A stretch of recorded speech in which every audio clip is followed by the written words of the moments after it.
Hello friends, आपका स्वागत है NJ classes for A to Z में। आप हैं नरेंद्र जोशी के साथ। आज हम बात कर रहे हैं निर्वाचन आयोग द्वारा राष्ट्रीय व राज्य दलों की घोषणा। जो हमारा निर्वाचन आयोग होता है वो समय समय पर गाइडलाइन जारी करता है कि किन दलों को किन राजनीतिक दलों को राष्ट्रीय दल की मान्यता रखी जाए और किन दलों को क्षेत्रीय दल दिया जाए और किन दलों को राज्य दल का दर्जा दिया जाए। इसके कुछ मानक हैं या कुछ मान बिंदु हैं जिनके आधार पर ये घोषणा की जाती है। समय समय पर चुनाव आयोग इनको चेंज करते रहता है।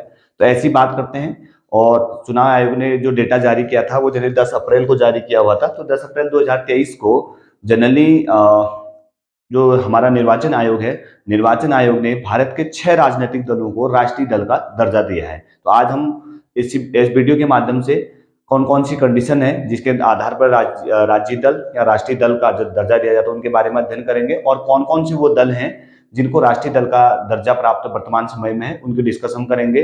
अंत तक बने रहिए वीडियो में। और अगर आप वीडियो में नए हैं तो लाइक करिए, सब्सक्राइब करिए और चैनल को सब्सक्राइब करें और साथ ही साथ बेल आइकन को आप प्रेस करें जिससे कि आपको आने वाली जो आगामी वीडियो हैं वो प्राप्त हो सके। अगर आप चैनल पे बने हैं तो लास्ट तक वीडियो को देखिए, तो तब जाके आपको कुछ डेटा समझ में आएगा। तो देखिए फ्रेंड्स, मैं स्टार्ट कर रहा हूं। तो सर्वप्रथम बात करते हैं हम निर्वाचन आयोग की। तो निर्वाचन आयोग ने 10 अप्रैल 2023 को एक लिस्ट जारी की। 10 अप्रैल 2023 को। तो 10 अप्रैल 2023 को 6 दलों को राष्ट्रीय दल का दर्जा प्राप्त किया, राष्ट्रीय दल का दर्जा दिया। 6 दलों को जो था राष्ट्रीय दल का दर्जा दिया है। ठीक है फ्रेंड्स, ध्यान रखेंगे जो 6 दल हैं उनके बारे में हम डिस्कस करेंगे। फिलहाल आप ये याद रखें जो 10 अप्रैल 2023 था उस दिन भारत सरकार के जो निर्वाचन आयोग है उसने 6 दलों को राष्ट्रीय दल का दर्जा दिया है। उनमें से जो एनसीपी थी, एनसीपी, टीएमसी तृणमूल कांग्रेस और एनसीपी और साथ ही साथ सीपीआई, इन दलों का जो दर्जा था, इन दलों का राष्ट्रीय दर्जा वापस लिया।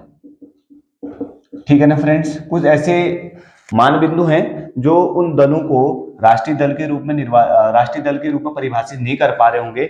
इन कारणों के कारण 10 अप्रैल 2023 को ही एनसीपी है और टीएमसी है, तृणमूल कांग्रेस है और सीपीआई की जो 3 आपके दलें थे, इन दलों की जो राष्ट्रीय दल का जो टैग लाइन था उसको छीन लिया है चुनाव आयोग ने। तो देखेंगे फ्रेंड्स, बाद में बात करेंगे क्यों छीना होगा। तो साथ ही साथ बात करें 10 अप्रैल 2023 को, 10 अप्रैल 2023 को आम आदमी पार्टी को राष्ट्रीय दल का दर्जा दिया गया। आम आदमी पार्टी को राष्ट्रीय दल का दर्जा दिया गया। ठीक है फ्रेंड्स, जो 10 अप्रैल 2023 था तो उस दिन आम आदमी पार्टी के लिए एक बहुत बड़ा दिन था, क्योंकि आम आदमी पार्टी जो हाल ही के 2012 में इसका एस्टेब्लिशमेंट हुआ था। अगर हम आम आदमी पार्टी की बात करें तो इसका एस्टेब्लिशमेंट जो था वो 2012 में हुआ था। तो 2012 से 2023 के बीच में अप्रॉक्स 11 ईयर, तो 11 ईयर में ही इसने अपने आप को एक राष्ट्रीय लेवल पर लाके खड़ा किया है। ये इसकी काबिलियत तारीफ है। आम आदमी पार्टी जो कि आपकी वर्तमान समय में दिल्ली की सरकार में आप आम आदमी पार्टी को देखते हैं। साथ ही साथ पंजाब में भी आम आदमी पार्टी ने बहुत अच्छा प्रदर्शन किया था, जिसके आधार पर वहां वर्तमान समय में वो सरकार चला रहे हैं। इसके अलावा गोवा में भी इनका वोट परसेंट बहुत अच्छा है और साथ ही साथ जो आपके गुजरात विधानसभा के चुनाव हुए थे वहां पे इनकी जो जीत थी उसका जीत में जो मतों का प्रतिशत था वो भी बहुत अच्छा था। तो बात कर रहे हैं आम आदमी पार्टी की। तो अगर हम इनके देखें दिल्ली में इनके जब चुनाव हुए थे तो दिल्ली में इनकी जो 70 विधानसभा सीटें थी, 70 विधानसभा सीटों में से 62 जो विधायक जीत के आए थे वो आम आदमी पार्टी के आए थे। तो आम आदमी पार्टी ने यहाँ पूर्ण बहुमत की सरकार बनाई थी। तो दिल्ली में जो मुख्यमंत्री थे अरविंद केजरीवाल दोबारा मुख्यमंत्री बने। इसी प्रकार से दिल्ली के बाद अगर हम बात करें पंजाब की, तो पंजाब में भी ये इनका परिवर्तन देखने को मिला। 117 विधानसभा की सीटों में से ये 92 सीटें जीत कर आए। 117 सदस्यीय विधानसभा सीटों में से 92 सीटें क्या हुई, जीत के आए, जिसके कारण से पंजाब और दिल्ली में इनकी फुली गवर्नमेंट है और यहाँ पे पंजाब और दिल्ली में इनका काफी ज्यादा बोलबाला है। साथ ही साथ में गोवा जो राज्य है, गोवा राज्य में इनकी 2 विधानसभा सीटें हैं और साथ ही साथ गुजरात राज्य में इनकी 5 विधानसभा की सीटें हैं। तो इसी टैगलाइन के कारण, इसी 4 राज्यों के कारण, 4 राज्यों में इनकी सरकार होने के कारण, 2 राज्यों में सरकार और 2 राज्यों में इनका वोट परसेंट अच्छा होने के कारण इसको किसका दर्जा दिया गया? आम आदमी पार्टी का। तो ध्यान दें फ्रेंड्स, जो राष्ट्रीय दल है, राष्ट्रीय दल किस प्रकार से बनते हैं उसमें अभी आऊंगा मैं। तो उसमें आम आदमी पार्टी के पास सबसे बड़ा खासियत ये थी कि इनकी 4 राज्यों में इनको राज्य दल का जो टैगलाइन है वो प्राप्त है। तो अगर 4 राज्यों में अगर आप राज्य दल के रूप में उभर रहे होते हैं तो आपको राष्ट्रीय दल का दर्जा चुनाव आयोग देता है। तो उसी कारण से अब 10 अप्रैल 2023 को आम आदमी पार्टी को राष्ट्रीय दल का दर्जा दिया गया और बहुत कम उम्र नहीं बोलेंगे हम, बहुत कम टाइम पे, यानी कि 11 ईयर में ही इसने यह टैगलाइन अपने लिए क्या करी? प्राप्त करी।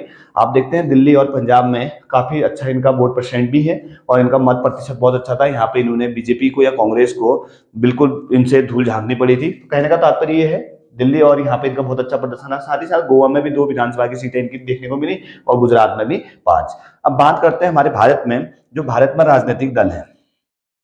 अगर आप बात करोगे भारत में राजनीतिक दल, भारत में जो राजनीतिक दल हैं वो आपके 3 प्रकार से हो सकते हैं।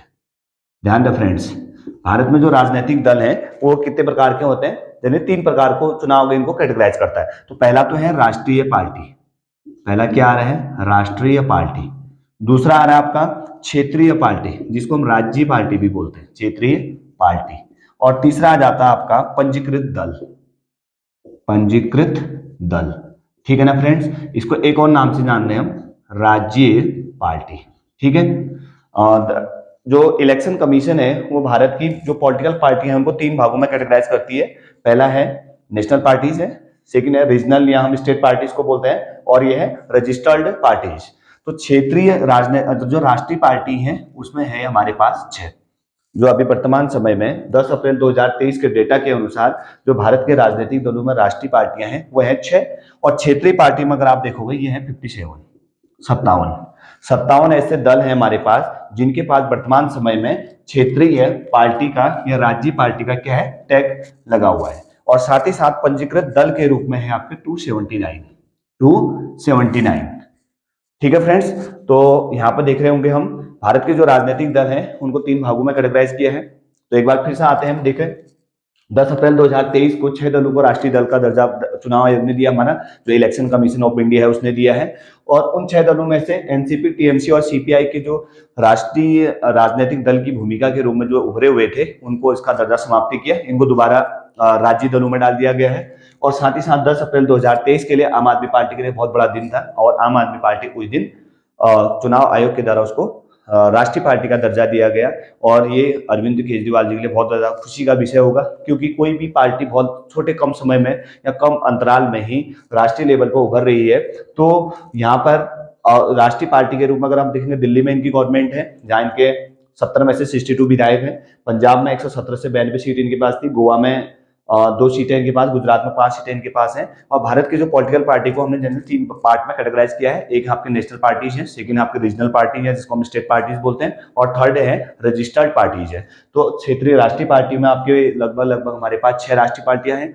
और उसके बाद क्षेत्रीय पार्टी की अगर आप बात करते हैं तो 57 जो आपकी पार्टियां हैं वो राज्य पार्टी है। और साथ ही साथ जो पंजीकृत दल की अगर आप बात करोगे वो है आपके 279। अब हम बात करते हैं कि किस प्रकार से हमारे जो दल हैं उनको राष्ट्रीय दल का दर्जा दिया जाता है। ठीक है फ्रेंड्स, आपने देखा होगा ये। इसके बाद हम बात कर रहे हैं कौन से ऐसे फैक्ट हैं या कौन से ऐसे तथ्य हैं जिन तथ्यों के माध्यम से आप किसी को राष्ट्रीय पार्टी का दर्जा चुनाव आयोग के माध्यम से दे सकते हैं। तो देखिए फ्रेंड्स, इसमें बात करते हैं हम राष्ट्रीय पार्टी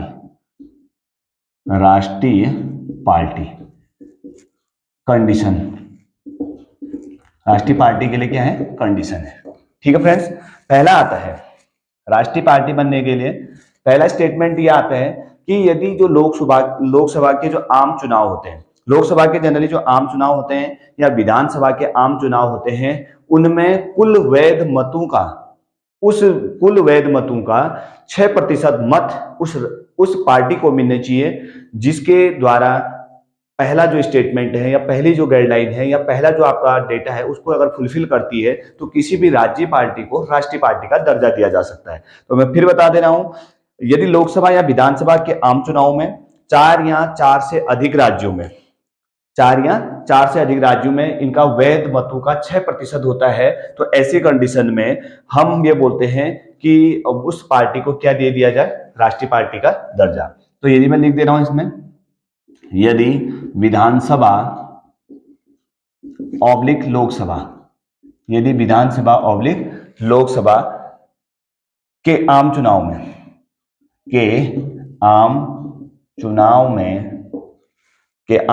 में चार अथवा चार से अधिक राज्यों में वैध मतों का 6% मत अगर कोई पार्टी प्राप्त करती हो,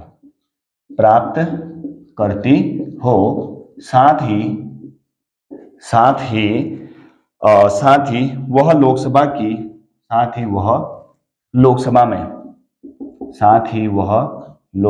में 4 सीट प्राप्त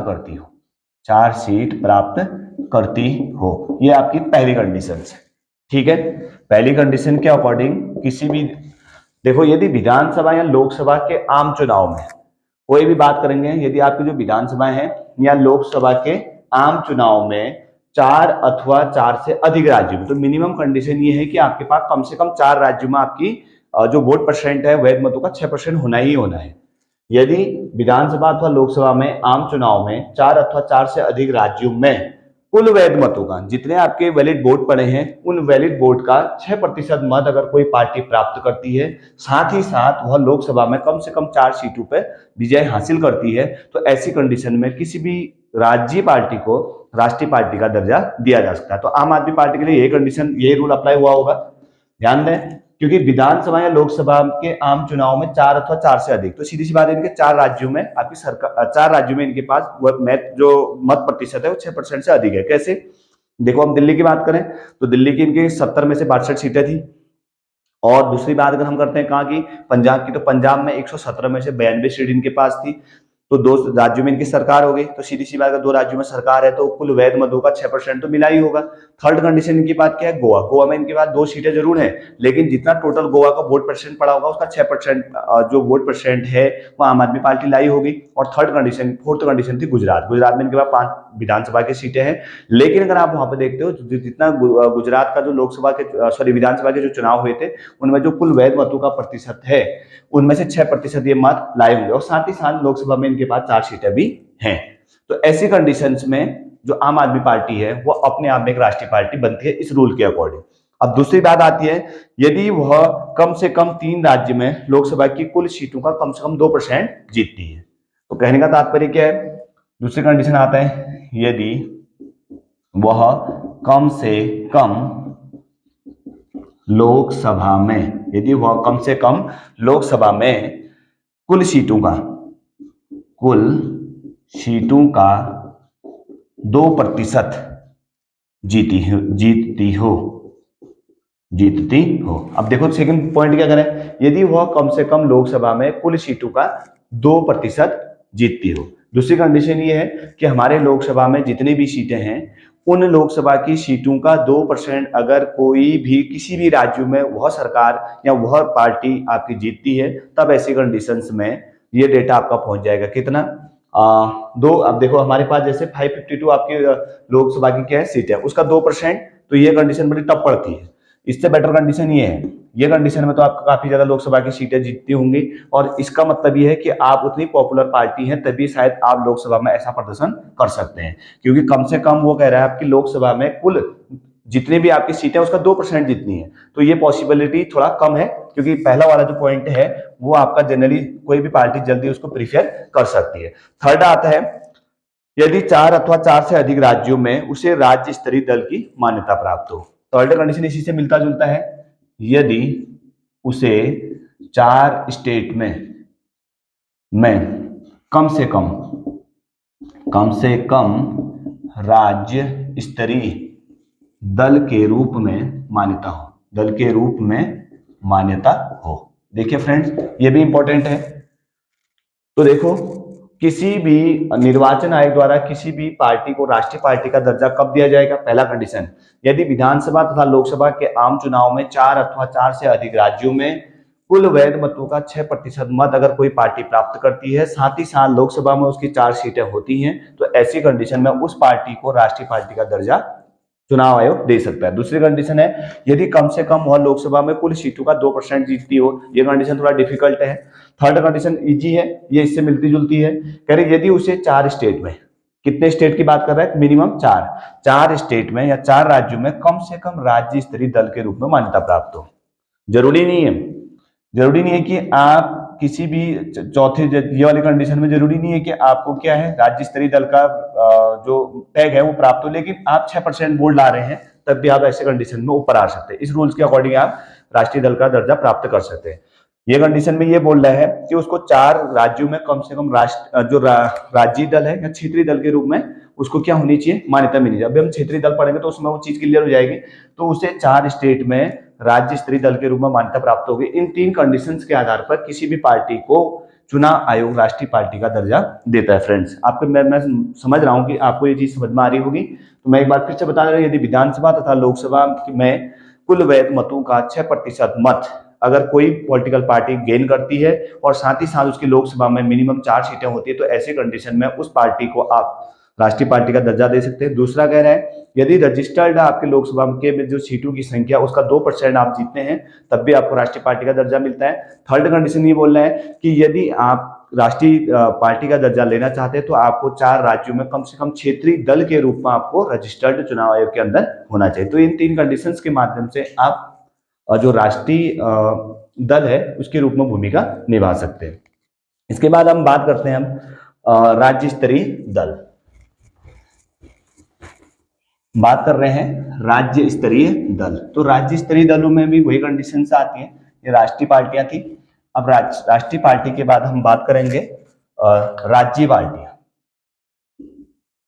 राज्य ऑब्लिक हम इसको बोल सकते हैं क्षेत्रीय पार्टियां। तो राज्य पार्टी और क्षेत्रीय पार्टी में फिर वही चीज बात आती है। तो हम यहाँ पे कह रहे हैं विधानसभा के आम चुनाव में वही बात आई, विधानसभा के आम चुनाव में कुल वैध मतों का 6% मत तथा कम से कम 2 विधानसभा की सीटों को जीतता हो। पहली कंडीशन बहुत इजी कंडीशन है, समझ में आपकी आ रही होगी। दूसरी कंडीशन है, यदि लोकसभा के आम चुनाव में, ये भी बहुत इजी है। सेकंड कंडीशन है, यदि लोकसभा के आम चुनाव में वैध मतों का 6% मत तथा लोकसभा की एक सीट जीतता हो। सेकंड कंडीशन अभी मैं डिफाइन कर रहा हूं। और थर्ड आ रहा है आपका विधानसभा के आम चुनाव में 3% जीतता हो, विधानसभा की 3 सीटें जीतता हो। ठीक हो गया। 2 कंडीशंस हैं, इनकी बात कर लेते हैं हम। तो देखो, राज्य पार्टी का दर्जा आपको तभी मिल सकता है जब आप राज्य की जो विधानसभा के चुनाव होते हैं, विधानसभा के आम चुनाव में, आपको पता है फ्रेंड्स, विधानसभा के चुनाव राष्ट्रीय निर्वाचन आयोग के द्वारा कराए जाते हैं, प्रत्येक 5 साल बाद कराए जाते हैं। तो आपको क्षेत्रीय पार्टी का दर्जा तभी मिल सकता है जब आप क्या करते हैं कि विधानसभा के आम चुनाव में जितने भी आपके वैध मत पड़े हैं, उन मतों का 6% आपको कम से कम लाना है। एक कंडीशन है। उसी के साथ टर्म एंड कंडीशन ये है कि आपको कम से कम विधानसभा की 2 सीटें भी जीतनी है। माना आप 70 विधानसभा की सीटें उत्तराखंड में है, उसमें माना वैध मत हमारे पास 60% है, तो 60% का 6% हमको लाना ही लाना है, और साथ ही साथ 60-70 में से मुझे 2 विधानसभा की सीटें निकालनी होंगी। तब ऐसी कंडीशन में उस पार्टी को हम क्षेत्रीय पार्टी या राज्य पार्टी का दर्जा चुनाव आयोग दे सकता है, पहली कंडीशन। दूसरी कंडीशन भी वही है सेम, बस वहां पे विधानसभा की 2 सीटें मिनिमम जितनी यहाँ लोकसभा की है।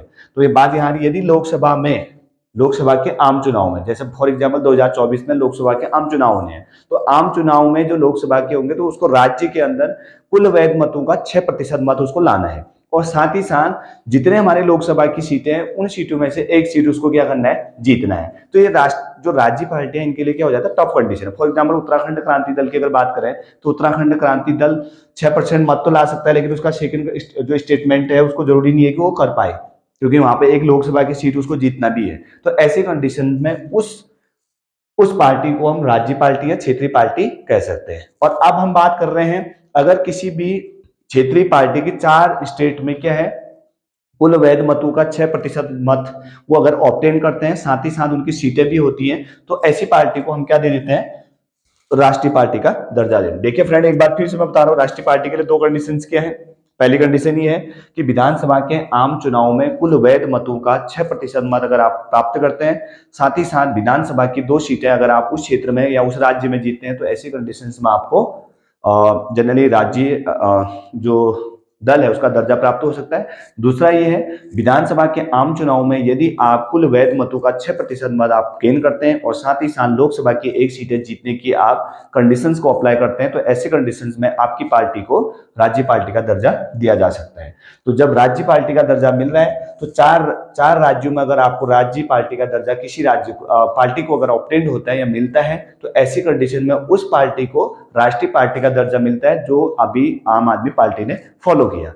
गुजरात की बात कर रहे थे हम, गोवा की बात कर रहे थे, पंजाब की बात कर रहे थे और दिल्ली की बात कर रहे थे। यहाँ पे इनके 4 राज्यों में इनको क्षेत्रीय पार्टी का दर्जा प्राप्त होने के कारण इनको क्या कर दिया गया, राष्ट्रीय पार्टी में मर्ज कर दिया गया। ठीक है फ्रेंड्स, तो आपको समझ में आया होगा क्षेत्रीय पार्टी और राज्य पार्टी के बारे में। अब हम बात करते हैं कि उत्तराखंड में, भारत में, इंडिया में वर्तमान समय में जो 6 राष्ट्रीय पार्टियां हैं, केवल उसके बारे में हम बात करेंगे।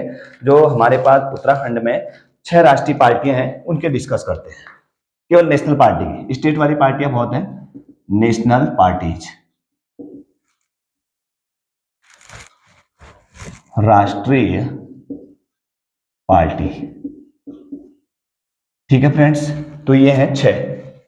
कितनी है इनकी संख्या वर्तमान समय में? 6। कब दिया था डेटा? 10/4/2023 में। ठीक है, इसके बारे में देखते हैं क्या है। पहली कंडीशन से बीजेपी।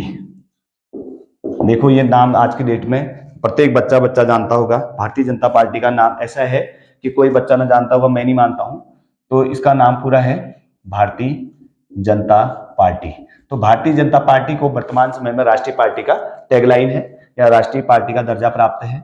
अगर हम बात करेंगे जो इसकी स्थापना हुई थी, इसकी स्टैब्लिशमेंट हुआ था 1980 में। 1980 में भारतीय जनता पार्टी की स्थापना हुई थी और इसके उस समय स्वर्गीय अटल बिहारी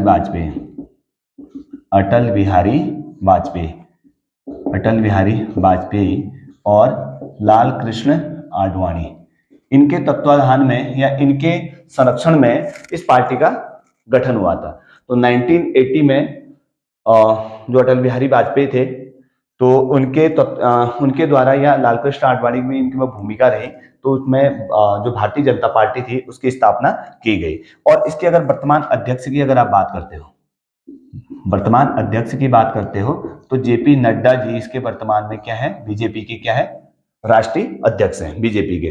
तो बीजेपी की एक सबसे अच्छी खासियत यही है कि समय समय पर इतने छोटे से कालखंड में इसने अपने 8 या 10 नेशनल लेवल के पार्टी के जो अध्यक्ष है वो चेंज करके अपने जो पूरे भारतवर्ष में जो राज्यों की सरकारों हैं वहां पे सरकारों को बना के दिखाया है। तो बीजेपी के केस में यही सबसे बड़ी पॉजिटिव बात देखने को मिलती है कि इनके जो बड़े लेवल, जो पैमाने पर या राष्ट्रीय स्तर पर जो ये डिसीजन मेकिंग कंडीशंस को अप्लाई करते हैं वो इनकी बहुत अच्छी है। और किसी व्यक्ति विशेष पर न टिके हुए होने के कारण यह अलग अलग व्यक्ति को जिम्मेदारी देते हुए चलते हैं, जिस कारण से इस पार्टी का थोड़ा सा जो वर्तमान समय में है वो लोहा मनवा रहा है। कारण यही है क्योंकि वो प्रति व्यक्ति विशेष की पार्टी न होकर एक अलग तरीके से चलने वाली पार्टी है।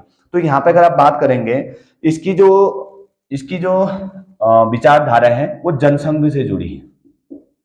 इसकी जो विचारधारा थी वो किनसे जुड़ी है? जनसंघ से। तो जनसंघ का एस्टेब्लिशमेंट 1951 में, जनसंघ जो था उसकी स्थापना 1951 में श्यामा प्रसाद मुखर्जी, श्यामा प्रसाद मुखर्जी के द्वारा, श्यामा प्रसाद मुखर्जी के द्वारा की गई। ठीक है ना, जनसंघ की स्थापना श्यामा प्रसाद मुखर्जी के द्वारा की गई, जो कि श्यामा प्रसाद मुखर्जी के द्वारा की गई। यह एक अपने आप में आरएसएस की राजनीतिक विंग है, आरएसएस की राजनीतिक विंग है या राजनीतिक इकाई है। ठीक है, आप भूलेंगे नहीं, आरएसएस क्या है? राष्ट्रीय स्वयंसेवक संघ है, एक ऐसा संगठन है जो भारत में अनेक क्षेत्रों में वर्तमान समय में काम करती है। तो अगर आप बात करेंगे तो पॉलिटिकल पार्टी के क्षेत्र में जो आरएसएस है वो वर्क कर रही है। तो आरएसएस के राजनीतिक विंग के रूप में 1951 में श्यामा प्रसाद मुखर्जी ने जनसंघ की स्थापना की। तो जनसंघ से प्रेरणा लेकर बीजेपी की स्थापना 1980 में स्वर्गीय अटल बिहारी वाजपेयी जी के द्वारा की गई। और इनका जो चुनाव चिन्ह है, आप सभी को पता है, इनका जो चुनाव चिन्ह है वो है आपका कमल का फूल। कमल का फूल आप जानते ही हैं, कमल का फूल जो है बीजेपी का चुनाव चिन्ह है। और अगर आप इसकी बात करेंगे, वर्तमान समय में ये देश की सबसे बड़ी पार्टी है। हमारा जो इंडिया है, इंडिया की सबसे बड़ी पार्टी है। और इस पार्टी की जो सरकारें हैं अभी लगातार 2014 से जो केंद्र में है, सेंट्रल गवर्नमेंट अगर आप बात करेंगे, नरेंद्र मोदी जी के तत्वाधान में सेंट्रल गवर्नमेंट में कमल का फूल, या हम ये बोल सकते हैं बीजेपी की पार्टी है। तो 26 मई 2014 को प्रधानमंत्री नरेंद्र मोदी जी ने प्रधानमंत्री के रूप में शपथ ली थी। फिर उसके बाद नरेंद्र मोदी 2.0 गवर्नमेंट का एस्टेब्लिशमेंट किया गया, तब भी बीजेपी का आपका बोलबाला रहा था। देखते हैं 2024 का जो चुनाव है वो किस प्रकार से होने वाला है। थोड़ा सा इस बार का जो जो लोकसभा का चुनाव होगा क्रिटिकल कंडीशंस में होगा। देखते हैं कहाँ जाएगा चुनाव 2024 का। अभी इस पे बात लंबा समय है, कभी फिर बहस करेंगे, कभी फिर हम वीडियो के माध्यम से बताएंगे कि आगे क्या होने वाला है। तो अभी फिलहाल आप ध्यान रखें कि राष्ट्रीय पार्टी के रूप में प्रथम जो पार्टी है हमारे पास कौन सी है, वो है हमारे पास बीजेपी। बीजेपी की स्थापना हुई थी 1980 में और इसके संस्थापक सदस्य थे अटल बिहारी वाजपेयी और लाल कृष्ण आडवाणी जी। और इनका जो मूल उद्देश्य था वो था जनसंघ 1951 की स्थापना।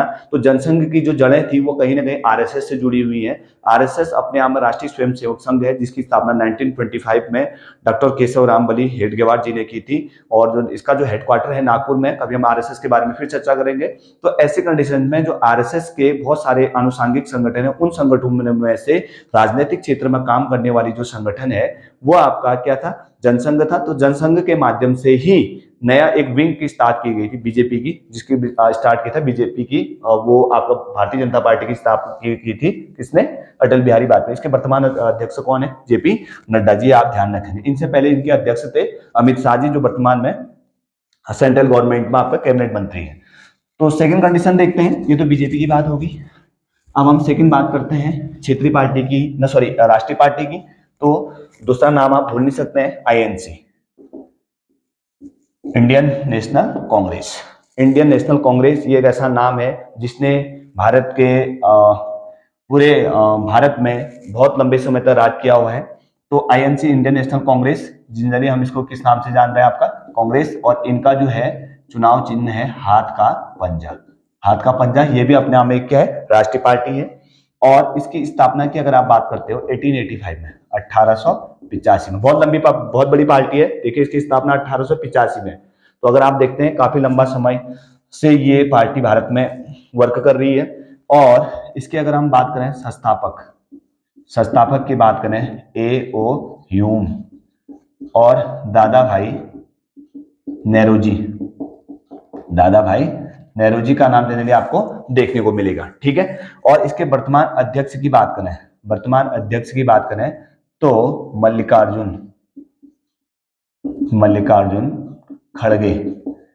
मल्लिकार्जुन खड़गे इनके वर्तमान में क्या है? अध्यक्ष है। ठीक है। जो इंडियन नेशनल कांग्रेस है उसके संस्थापक थे A.O. ह्यूम और साथ ही साथ और दादा भाई नेहरू जी ने भी इनके संस्थापक सदस्यों में गिने जाते हैं।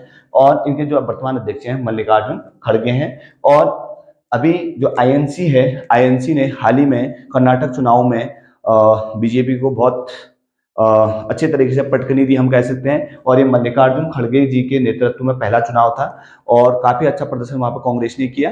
और कांग्रेस फिर एक बार लड़खड़ाते हुए ऊपर उठने की कोशिश कर रही है। देखते हैं 2024 में किस प्रकार से कांग्रेस का प्रदर्शन ओवरऑल इंडिया में रहता है और किस प्रकार से अपनी पार्टी को बीजेपी के सामने लाकर खड़ा करते हैं या प्रतिद्वंदी के तौर पर लाकर खड़ा करते हैं। तो अगर ये अपने आप को बहुत अच्छी तरीके से आगे लाके मोटिवेट करने के बाद आगे लाके खड़ा करते हैं तो काफी ज्यादा 2024 का जो इलेक्शन होगा बहुत मजेदार होने वाला रहेगा।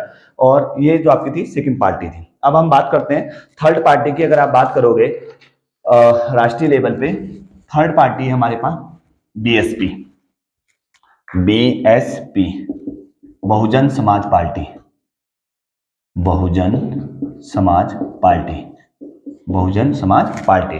तो इसके स्थापना, अगर हम स्थापना की बात करेंगे तो इसकी स्थापना हुई थी 1984 में। आफ्टर बीजेपी के 4 साल बाद इसकी स्थापना हुई थी। और बीजेपी आज कहाँ है और बीएसपी कहाँ है, आप इसी से समझ सकते हैं किसी पार्टी की पॉपुलैरिटी कितनी बड़ी है। तो इसका जो संस्थापक रहे हैं, इसके संस्थापक रहे हैं काशीराम जी, काशीराम जी। और इसके जो वर्तमान में अध्यक्ष हैं वो आप जानते ही हैं, मायावती जी हैं, मायावती जी। ये आपके क्या है, वर्तमान में इसके अध्यक्ष हैं। और आप जानते ही होंगे इनका जो चुनाव चिन्ह है वो क्या है, हाथी। ठीक है। और ये बाबा भीमराव अंबेडकर के जो आदर्श हैं उनको मानकर आगे चलने वाली पार्टी है। अपने आदर्श के रूप में बाबा भीमराव अंबेडकर जी को ये जानते हैं या मानते हैं और उन्हीं के आदर्शों को लेते हुए अपनी पार्टी की जो मैनिफेस्टो में जो भी इनका विचारधाराएं हैं, जो इनकी रूपरेखाएं हैं, उनको समाहित किए हुए हैं। तो बहुजन समाजवादी पार्टी जो है आपकी जनरली थर्ड नंबर की नेशनल पार्टी है जिसका एस्टेब्लिशमेंट 1984 में हुआ था। इसके संस्थापक काशीराम जी थे और अध्यक्ष इनके वर्तमान समय में मायावती जी हैं। इनका चुनाव चिन्ह क्या है, हाथी। और ये थर्ड नंबर की पार्टी है जो अभी राष्ट्रीय लेवल पर क्या है, उभरी हुई है। अगर हम बात करें फोर्थ नंबर की पार्टी की, 3 पार्टियां मैं अभी तक डिस्कस करा चुका हूं आपको। अब हम बात कर रहे हैं फोर्थ नंबर की। तो फोर्थ नंबर की पार्टी जो है भारतीय कम्युनिस्ट, भारतीय कम्युनिस्ट पार्टी, भारतीय कम्युनिस्ट पार्टी, इसको हम बोलते हैं मार्क्सवादी, मार्क्सवादी, मार्क्सवादी है। और इसका अगर आप नाम देखें सीपीएम, ठीक है ना। तो इसकी जो स्थापना थी, इसकी स्थापना हुई है 1964 में। और इसके अगर आप बात करेंगे संस्थापक, इसके संस्थापक की बात करेंगे आप ज्योति बसु। इसके जो संस्थापक हैं वो है आपके ज्योति बसु। दूसरा है नंबूदरी, नंबूदरी इनके जो संस्थापक है अभी नंबूदरी। और वर्तमान में अगर आप बात करते हो किसकी, अध्यक्ष की, तो वर्तमान में इनके जो अध्यक्ष हैं वो है सीताराम येचुरी, सीताराम येचुरी, सीताराम येचुरी इनके वर्तमान में क्या है, अध्यक्ष हैं। और इनका जो चुनाव चिन्ह है वो है हसिया एवं हथौड़ा, हसिया एवं हथौड़ा। ठीक है। तो ये फोर्थ नंबर की पार्टी है जो वर्तमान समय में राष्ट्रीय पार्टी के रूप में है। भारतीय कम्युनिस्ट पार्टी मार्क्सवादी सीपीएम है। इसकी स्थापना 1964 में, संस्थापक ज्योति बसु और नंबूदरी है। अध्यक्ष इसका सीताराम येचुरी वर्तमान समय में है। और इनका चुनाव चिन्ह जो है वो क्या है, हसिया एवं हथौड़ा। तो फोर्थ नंबर की पार्टी आपने देख लिया होगा जिसको हम राष्ट्रीय पार्टी का तौर पर दर्जा दे रहे हैं। अब हम बात करते हैं फिफ्थ नंबर। फिफ्थ नंबर पे जनरली अगर हम बात करें फिफ्थ नंबर पर आ जाता है NPP, NPP national people party, national people party. तो एनपीपी जो है वर्तमान समय में अपने आप में राष्ट्रीय पार्टी के रूप में इसको समावेशित किया गया है। इसकी स्थापना की बात करते हो तो इसकी स्थापना की बात करें हम 2013। ठीक है। इसके जो संस्थापक हैं, इसके संस्थापक हैं पी.ए. संगमा, पी.ए. संगमा। और वर्तमान समय में इसके अगर हम बात करें किसके अध्यक्ष की, तो कॉनराड संगमा, कॉनराड संगमा इनके क्या है, वर्तमान अध्यक्ष हैं। और इनका जो चुनाव चिन्ह है वो है बुक, किताब। इनका जो चुनाव चिन्ह है वो क्या है, किताब। तो एनपीपी नेशनल पीपल पार्टी है, एस्टेब्लिशमेंट है 2013। जिसके जो संस्थापक है पी.ए. संगमा, अध्यक्ष इनके कोनराड संगमा है और चुनाव चिन्ह इनके क्या है, किताब है। तो अगर आप बात करेंगे जो ये पार्टी है ये भी वर्तमान समय में क्या है, राष्ट्रीय पार्टी है। अब इसके बाद लास्ट पार्टी हमारे पास बच जाती है, जिसको मैं पहले एक बार शुरू में वीडियो में डिस्कस कर चुका हूं, वो है आम आदमी पार्टी। आम आदमी पार्टी तो इसका जो एस्टेब्लिशमेंट है वो मैंने पहले भी बताया था 2012 में, और इसके संस्थापक संस्थापक तो एक आंदोलन के बाद उभरी हुई पार्टी है। इसमें सबसे पहले सबसे बड़ा नाम आता है अन्ना हजारे जी। अन्ना हजारे जी के प्रदर्शन के बाद या उनके अनशन के बाद ही इस पार्टी का गठन हुआ था। और प्रशांत भूषण इसमें ये नाम है, कौमा अरविंद केजरीवाल, अरविंद केजरीवाल, जोगिंदर यादव, ठीक है। ये सारे नाम किस में आ जाते हैं, आपके संस्थापक सदस्यों में नाम आ जाते हैं। और इनके वर्तमान अध्यक्ष, और अध्यक्ष ना बोलते हुए ये बोलते हैं संयोजक, तो इनके संयोजक है अरविंद केजरीवाल, अरविंद केजरीवाल। और साथ ही साथ इनका जो चुनाव चिन्ह है वो है झाड़ू। इनका चुनाव चिन्ह क्या है, झाड़ू। और इनकी वर्तमान समय में मैंने अभी बताया था 2 स्टेट में तो गवर्नमेंट है, एक तो आपकी दिल्ली पे और सेकंड आपका पंजाब, और साथ ही साथ 2 सीटें इनकी गोवा में, 5 सीटें इनकी गुजरात में है। तो देखिए फ्रेंड्स, 6 पार्टियों का मैंने आपको नाम बताया। उन पार्टियों में भारतीय जनता पार्टी आज के डेट में राष्ट्रीय पार्टी है, दूसरा इंडियन नेशनल कांग्रेस की बात कर रहे थे, तीसरा आपका आ जाता है हमारे पास बसपा बहुजन समाजवादी पार्टी, चौथे नंबर पर आपका आ जाएगा सीपीआई और सीपीएम सॉरी, उसके बाद आ जाएगा 5th नंबर पे एनपीपी नेशनल पीपल पार्टी, और लास्ट वन इज आम आदमी पार्टी। तो आज हमने फ्रेंड ये पढ़ा किस प्रकार से हम किसी भी राज्य दल को राष्ट्रीय दल का दर्जा दे सकते हैं और राष्ट्रीय दल को राज्य दल में ला सकते हैं। साथ ही साथ राज्य दल को हम पंजीकृत दलों के रूप में भी ला सकते हैं, क्योंकि जिसका जिस प्रकार से प्रदर्शन चुनाव में रहता है उस प्रदर्शन के आधार पर डेटा चेंज होते रहता है। तो आज तक हमारे अगर मैक्सिमम अगर दलों की बात करते हो तो 6-7 दल हैं जो राष्ट्रीय पार्टी के रूप में हमेशा उभरी रहती हैं। उनमें से अगर आप दलों की बात करो तो कांग्रेस और बीजेपी एक ऐसे दल हैं जो अपने आप को मेंटेन करे हुए हैं, और ये मेंटेनिटी तभी बन पाएगी जब आपका चुनाव राज्यों में या लोकसभा में या विधानसभा में कहीं पे भी आपका बहुत अच्छा प्रदर्शन रहता है। तो प्रदर्शन तभी अच्छा रह सकता है जब हमारे पास पार्टी को खड़ा करने के लिए हमारे पास लोकतंत्र होगा। मजबूत लोकतंत्र अगर आप दे पा रहे होंगे, उस आधार पर पार्टियां क्या होती हैं, ग्रो अप करती हैं। तो कोई भी पार्टी लंबे समय तक राष्ट्रीय पार्टी का टैगलाइन इसी प्रकार से रख सकती है जब उसके कामकाज या उसके जो तरीके हैं या उसकी विदेश नीतियां हैं या उसकी नीतियां हैं वो अच्छी रहती हैं, और सरकार में उन पार्टियों के आधार पर लोगों का जो जीवन प्रत्याशा स्तर है या एसडीआई इंडेक्स है इनको बढ़ा के रखती है। तो ऐसे कंडीशन में वो पार्टियां क्या होती हैं, बड़ी रहती हैं। तो देखिए फ्रेंड्स, कंपटीशन का दौर है। अगर आप निरंतर पढ़ाई करते रहते हैं और अगर आप बने रहते हैं यूट्यूब चैनल के माध्यम से, मैं ये नहीं कहूंगा, जरूरी है कि आप किसी भी चैनल के माध्यम से जुड़िए। आपका मेन उद्देश्य होना चाहिए कि पढ़ने का उद्देश्य होना चाहिए। जरूरी नहीं है आप मेरे चैनल से जुड़ें, आप किसी भी चैनल से जुड़ें, लेकिन उद्देश्य होना चाहिए कि हम शिक्षा के माध्यम से जुड़े रहें। और ज्यादा से ज्यादा अगर हम अपने आप को अपडेट रखते हैं, अपग्रेड रखते हैं और देश दुनिया में क्या चल रहा है, तो इससे हमारा क्या होता है कि कैरियर में काफी ज्यादा इंटरचेंज देखने को मिलते हैं। अगर आप निरंतर तौर पर कुछ न कुछ माध्यम से सीखते रहेंगे, चाहे आप यूट्यूब आज के डेट में सबसे बड़ा माध्यम है, जरूरी नहीं आप यूट्यूब के माध्यम से या किसी समाचार पत्रों के माध्यम से या आप कोई प्रतियोगिता दर्पण अगर आप पढ़ रहे हैं, कोई आपका अनदर आपका कोई भी आपकी मैगजीन्स है उनके माध्यम से आप कंटिन्यूटी बनाए रखते हैं, तो आपको बहुत सारी चीजें ऐसे देखने को मिलेंगी जो हमारे जिंदगी में या हमारी पर्सनालिटी को क्या करते हैं, डेवलप करती है, ग्रो करती है, और कहीं ना कहीं हम स्टैंड कर पाते हैं। तो फ्रेंड्स, आज हमने पढ़ा हमारी भारत में किन किन राज्यों को और राष्ट्रीय पार्टी का दर्जा है और कैसे राष्ट्रीय पार्टी का दर्जा दिया जाता है, और 6 राष्ट्रीय पार्टियों के संस्थापक कौन थे, वर्तमान अध्यक्ष कौन थे, और किस प्रकार से उनका चुनाव चिन्ह है, इस बारे में स्टडी की है। तो आपको वीडियो अगर अच्छी लगती है तो आप इस वीडियो को शेयर करिएगा, लाइक करिएगा, और अगर चैनल पर आप बने रहते हैं तो आपको एक नए वीडियो के साथ मैं आपको मिलूंगा। Thanks for supporting me.